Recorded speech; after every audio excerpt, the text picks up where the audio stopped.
Hi, good evening, everybody. Welcome to our Thursday, October 19th meeting. Please join us in a pledge. Councilman McCarthy.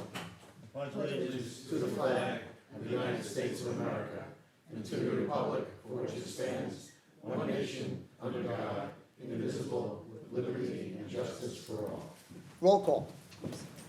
Supervisor Wareheim? Here. Councilman McCarthy? Here. Councilwoman Noack? Here. Councilwoman Inzarella? Here. Councilman Norman? Yeah. All right, this evening, we will have the public hearing on the budget, 2024 budget, but we have some time-sensitive issues that we're going to go through first. So we have a public hearing to start out with. Deputy Clerk?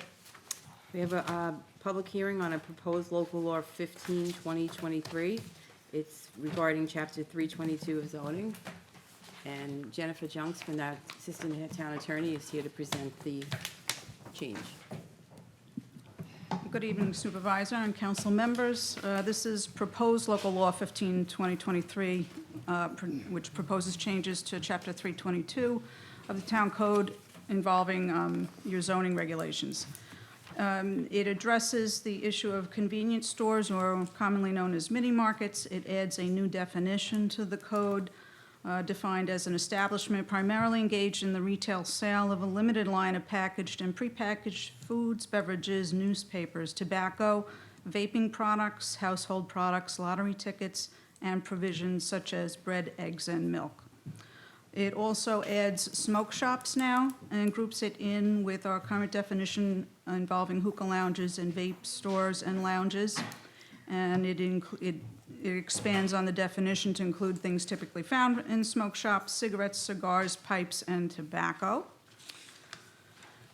There's a clarification as well in the definition section of retail establishment, store, or shop, and makes it clearer that the establishment, store, or shop is not going to include any other use listed in the table of use regs.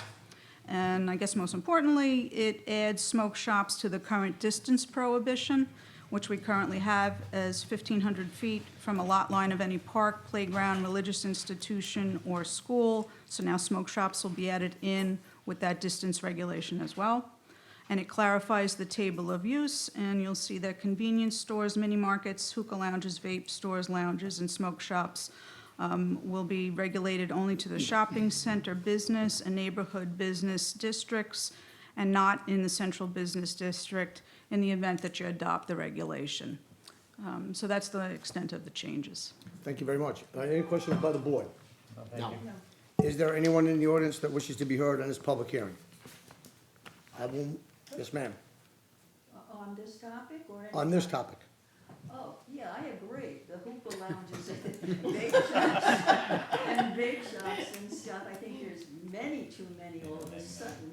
They're just all over the place. Well, I'm very pleased that you agree with us. Because that's the purpose. Any other speakers? I move to close the hearing. Second. Councilman Lohman? Yes. Councilwoman Inzarella? Yes. Councilwoman Noack? Yes. Councilman McCarthy? Yes. Supervisor Wareheim? Yes, we have two also resolutions. Deputy Clerk? There's a part-time appointment to the position of recreation leader in the school-age child care department and a termination of employee in municipal service facility. Councilman Lohman? Yes. Councilwoman Inzarella? Yes. Councilwoman Noack? Yes. Councilman McCarthy? Yes. Supervisor Wareheim? Yes.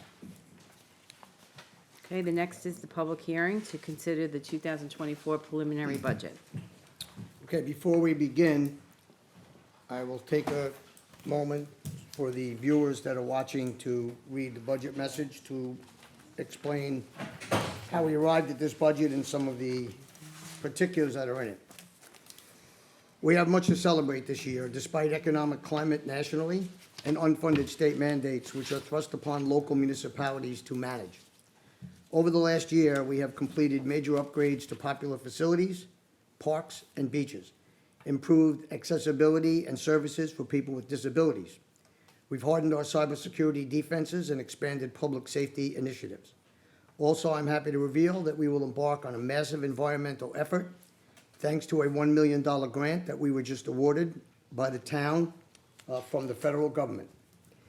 In 2024, we will continue on our path forward to complete the total renovation of Smithtown Park system, expand upon open space preservation, tree planting, and inventory efforts.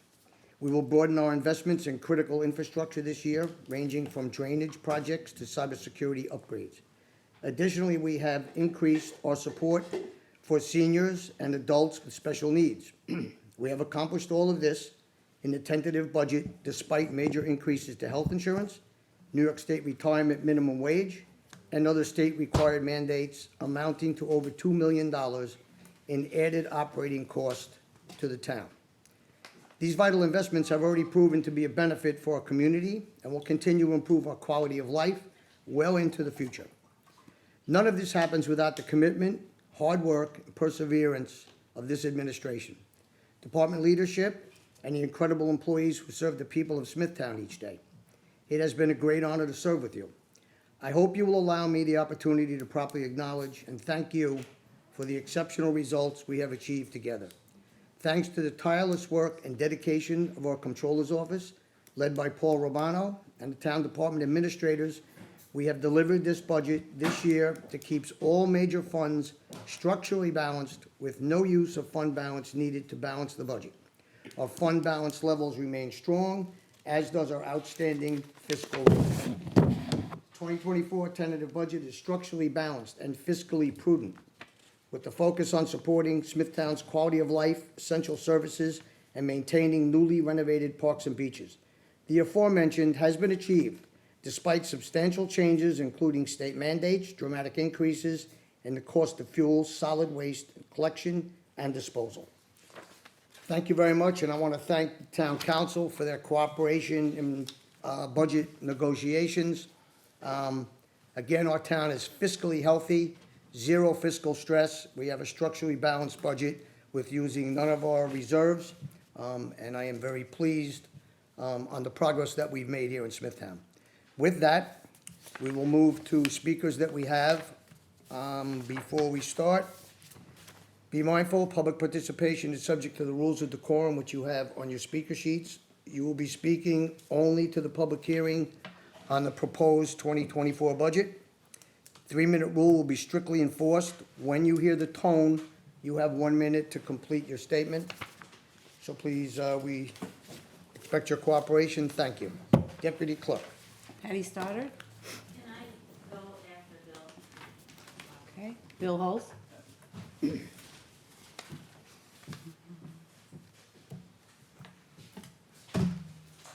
Good evening, Mr. Supervisor, members of the Town Council. I'm William Hulse, and I'm here tonight to follow up on a couple of issues I commented on at the preliminary budget hearing last October, and to request your consideration of a couple more matters.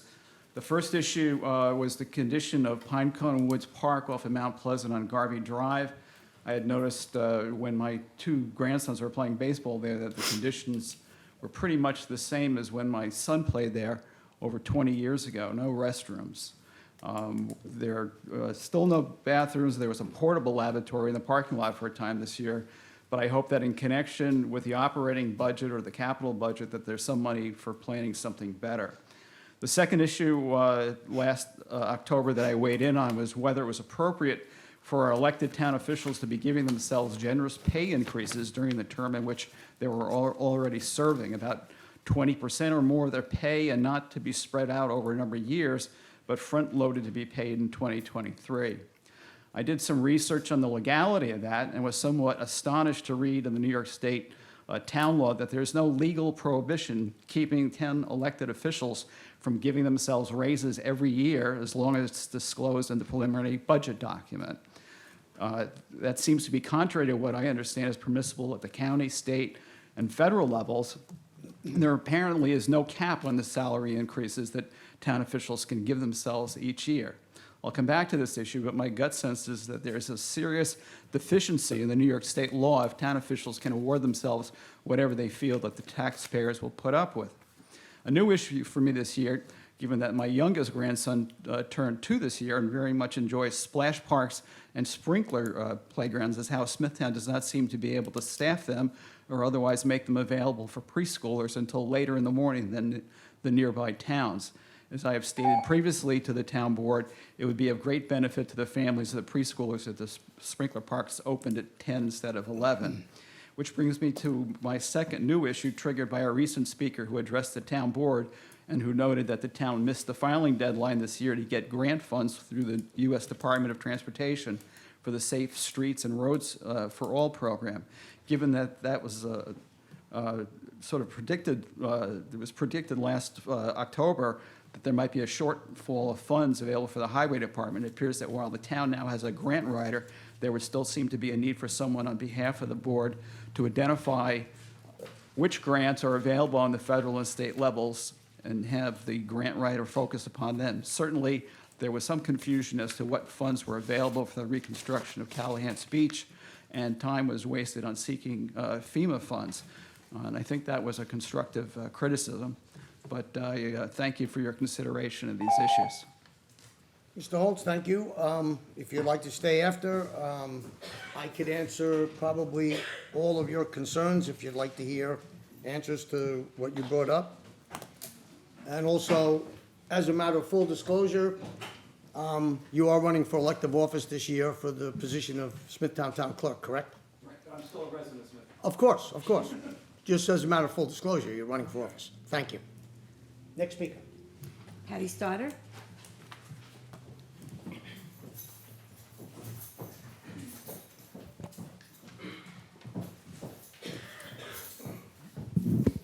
Good evening, everyone. We kind of had a feeling that Bill wouldn't be able to have enough time to say what he wanted to say, so I'm going to finish it for him, okay?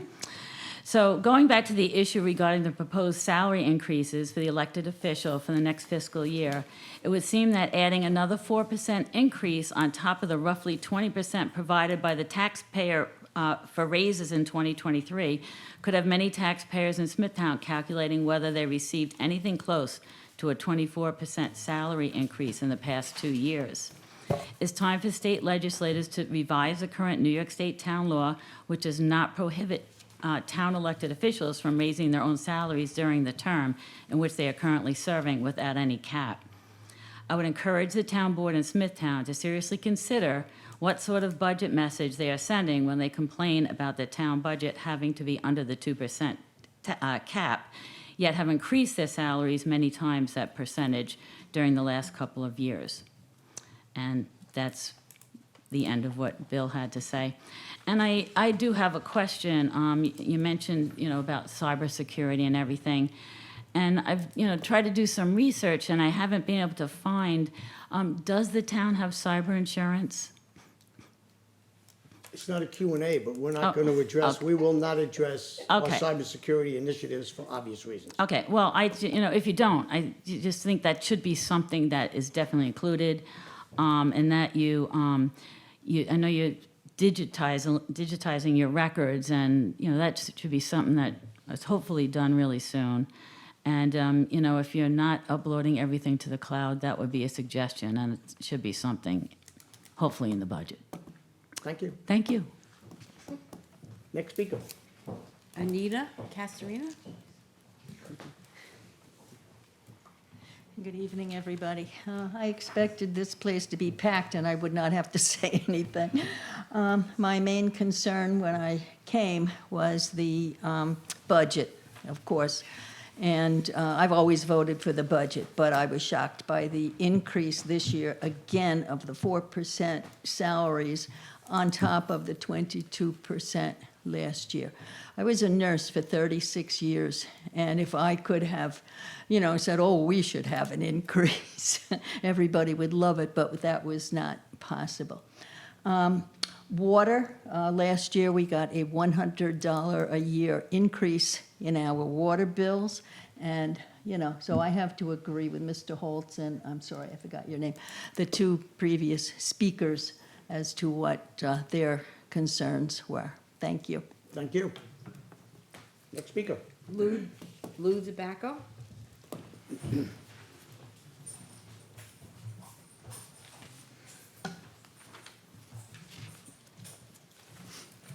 Hi, everybody. Good evening. I'm sorry I'm dirty. I just came straight from work. But I just wanted to commend the town board and all the council people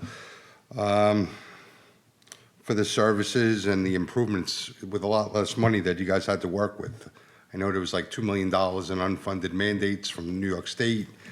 No funding from the state except for the CHIPS money for the roads. It hasn't, I don't think, changed in a lot of years. You guys increased the salaries of the kids working for seasonal jobs, which I know my kids do, and that was a big help. And you guys added a lot of services for the recreational programming and for kids on the spectrum, which is big. And the cybersecurity defenses and the added public safety initiatives, I think, are very big. And the budget is, it's well thought out, and I think it takes into account the current economic crisis that we're all dealing with. And by making smarter investments, you guys plan for an efficient operating budget, and I fully support the 2024 budget. Thank you. Thank you very much. Jennifer Lukart.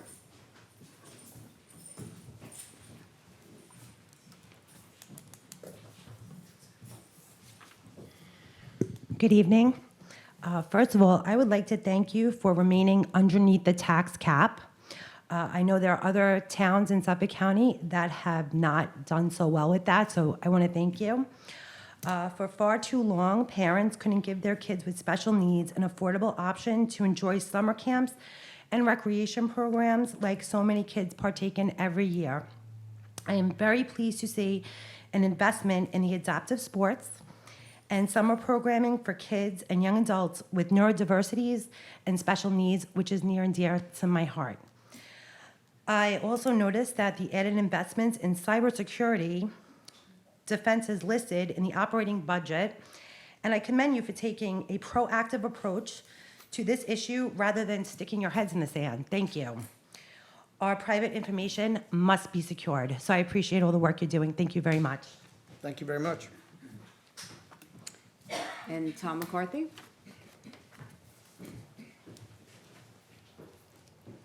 Good evening, Supervisor, members of council, Councilor, Madam Deputy Town Clerk.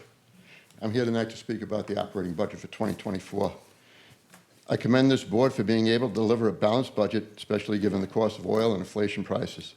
Remarkable that you were able to pave the same, if not more, roads, provide critical services like trash removal with some cut, and yet you achieved this and then some more without dipping into our reserves. For approximately 11 cents on a dollar, the town has managed to build new parks, renovate old ones, repair major flooding concerns, and identify construction timeline to prevent costly roadway infrastructure failures from happening.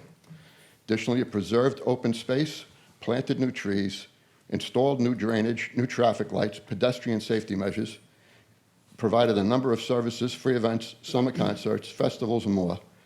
Recently, I saw pictures from the pilot program from this summer's adaptive sports program, and was truly inspiring. Thank you for making people living with disabilities a priority. This budget keeps all major funds structurally balanced.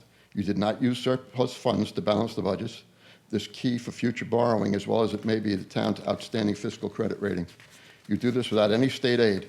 As a note, almost 70% of our tax bill goes to the school district, and they do get state aid. I am pleased to support the 2024 operating budget. Thank you. Thank you very much. Supervisor, that's it. No other speakers? Okay, I'll move to close the hearing. Second. Councilman Lohman? Yes. Councilwoman Inzarella? Yes. Councilwoman Noack? Yes. Councilman McCarthy? Yes. Supervisor Wareheim? Yes. And I will Did move you- to close the, yes, sir.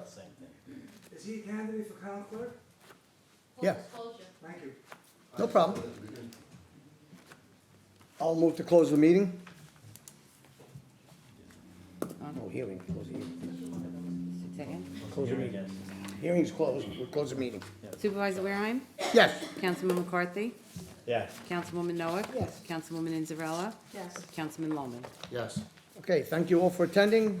Please be safe on your way home.